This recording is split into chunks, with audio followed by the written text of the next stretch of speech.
Welcome back into the GSMC Sports Podcast. Just talked NBA games from last night, but I want to move on to some NFL offseason stories, starting with the fact that we saw Joe Burrow at practice throwing for the first time since he dealt with his injury. It was Week 11 versus the Baltimore Ravens on primetime football last year, where he suffered a hit that caused his wrist to not be working right for him, and we saw him trying to throw on the sideline but just being unable to grip the ball. He ended up getting surgery on that wrist, and now it seems like he is making his way back towards the playing field.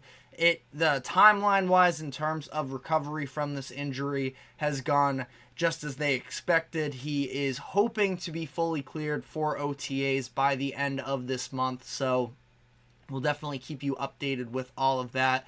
But it is a really encouraging sign to see the way that Burrow is coming back here. And it's interesting because Burrow, in his career as a whole, if you're talking about from college to the NFL, being injury prone is not a label that has surrounded him. He was in the same draft class as Tua, and Tua was the one that was seen to have all of these lower body injuries that were going to be a concern in terms of him making the leap to the NFL. And, for the most part, he has been healthy. I know the concussion issue was a real problem for him during the 2022 season, but, Burrow has now been labeled as somebody. Anytime you talk about the idea of him and his performance and the performance of the Bengals as a whole, it's if Joe Burrow is injured.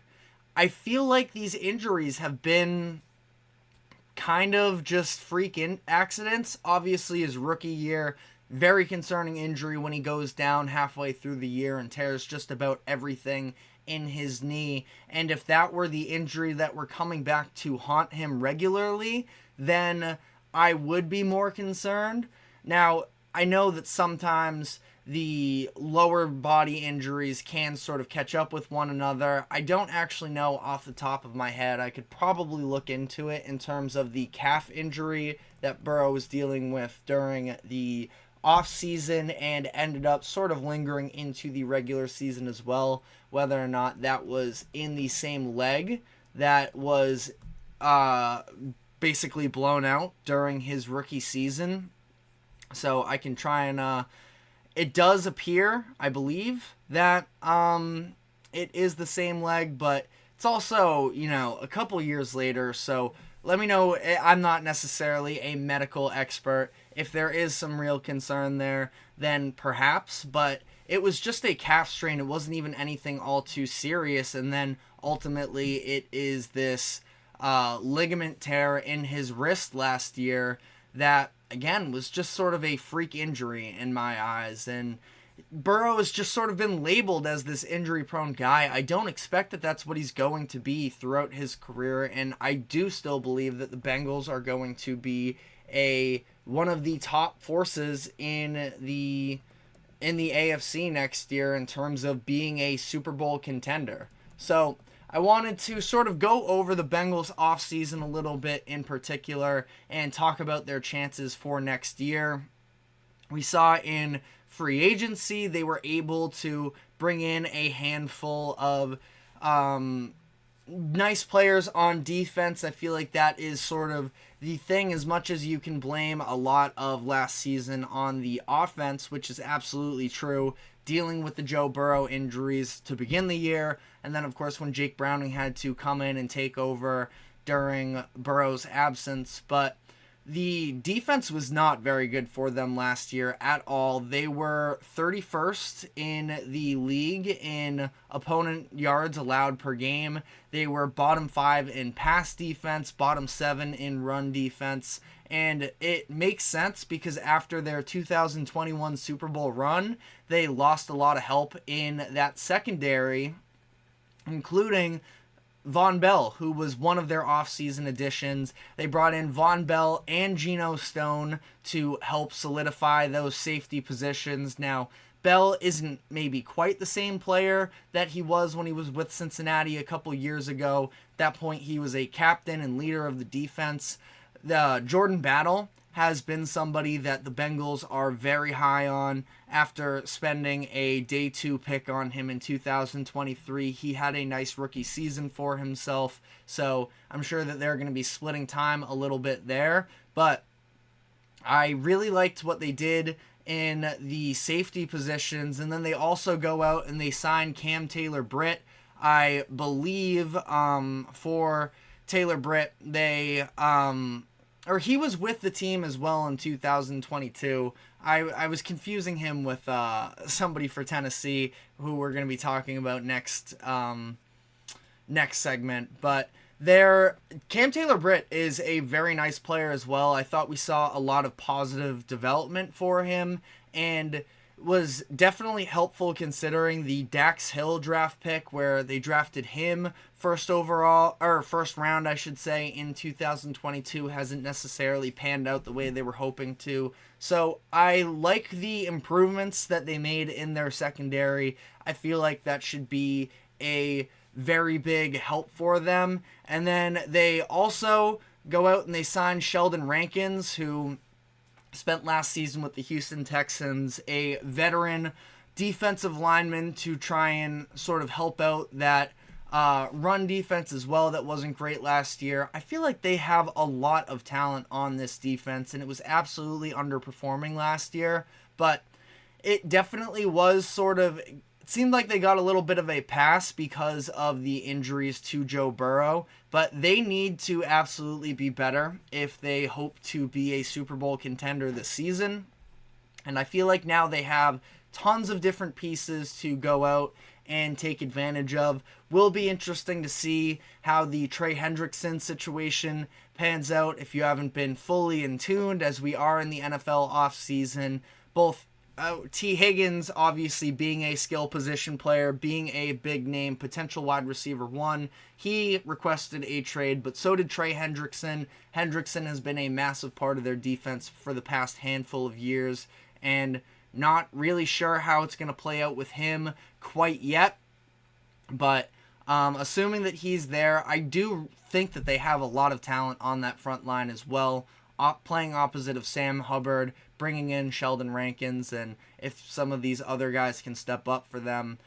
We haven't really seen Myles Murphy do anything up to this point in his career, but I mean, just his rookie season, so that's probably a little bit unfair of me to say, but Murphy was another first-round pick for them that hasn't necessarily worked his way into the ranks just yet, but would be good to see development from him. I also think that Cam Sample, as sort of a rotational defensive lineman, is also a pretty nice player for them. But obviously, when we're talking about Joe Burrow, we are talking about offense, of course, and I feel like it is definitely going to be an offense that looks a little bit different from what we've seen in the past. They did make some changes in bringing in Zach Moss after letting go of Joe Mixon, which Moss is about the same tier as Mixon. I do like Mixon more, but I don't think it's going to be this massive hit for them.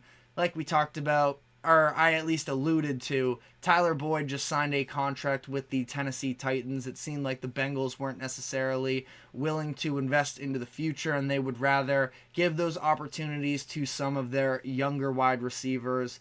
And, you know, outside of Jamar Chase and T. Higgins, I do feel like this is a pretty deep wide receiver room that maybe doesn't get quite the love that it did when it seemed like Burrow was first coming up in the NFL, but they go out, they draft Jermaine Burton in the 3rd round, I believe it was, this past season. Burton, former Georgia Bulldog, was on Alabama last year.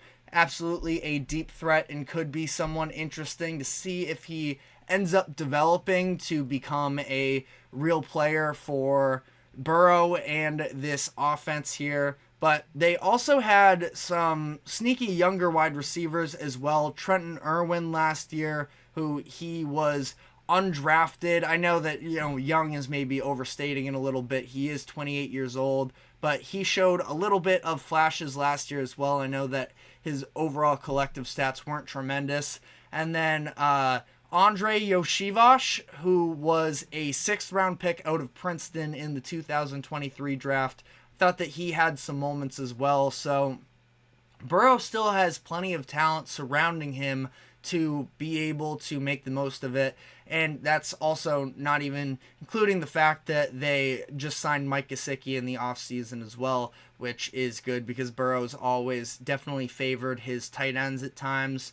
So ultimately, for the Bengals headed into next season, they are currently third on DraftKings in terms of odds to win the AFC, behind the Chiefs and the Ravens, which is definitely fair based off of how last season played out. They're actually tied for third with the Buffalo Bills as well at plus 700, but I'm high on the Bengals going into next year. And again, when I said that I don't think that this is necessarily a make or break year for Cincinnati, but as we get closer and closer to the contract that Joe Burrow is going to have moving forward when his extension kicks in, they need to sort of take advantage while they can. They're, of course, also going to have to pay Jamar Chase as well, and that's why they're not paying T. Higgins right now. So I feel like for the Bengals, again, I don't want to say the pressure is extremely high for them,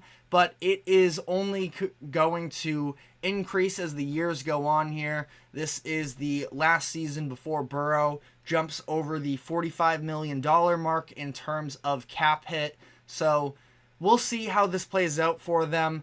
I think that they are below the Ravens in terms of their own division as things currently stand. I do believe that the Ravens defense is still going to be able to bounce back. We'll see how the offensive line works out for them because they lost both of their, or at least two of their starting offensive linemen from last season in Simpson and Moses. Lost them both to the Jets, if I'm not mistaken, as well. So, I'm definitely not overreacting by the offseason. They had a lot of bodies sort of leave the room last year, and it's going to take a lot of internal development as the Ravens move on here. So, I think they are right there with the Ravens, the Bengals are, that is, and I'm definitely looking forward to their upcoming season. But let me know what you think in the comment section. We're going to be taking our final break, and when we come back, I want to talk about Tyler Boyd signing with the Tennessee Titans, the Titans offseason as a whole, and maybe we get into some other wide receiver transactions as well. But stick with us. We will be right back.